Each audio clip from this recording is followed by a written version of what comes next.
வாழாத மரம் போல் என்னை நீ பூமியில் நட்டாயே. ஊர்கண் எந்தன் மேலே பட்டால் உன் உயிர் நோக துடித்தாயே. உலகத்தின் பந்தங்கள் எல்லாம் நீ சொல்லி தந்தாயே. பிறப்புக்கும் இறப்புக்கும் இடையில் வழி நடத்தி சென்றாயே.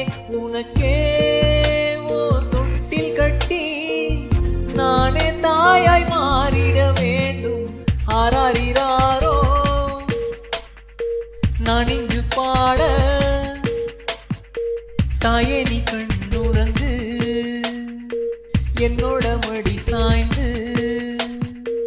வாழும் காலம் யாவுமே தாயின் பாதம் ஸ்வர்க்கமே. வேதம் நான்கும் சொன்னதே அதை நான் அறிவேனே. அம்மா என்னும் மந்திரமே அகிலம் யாவும் ஆழ்கிறதே. ஆராரிராரோ நான் இங்கு பாட, தாயே நீ கண்ணுறங்கு, என்னோட மடி சாய்ந்து.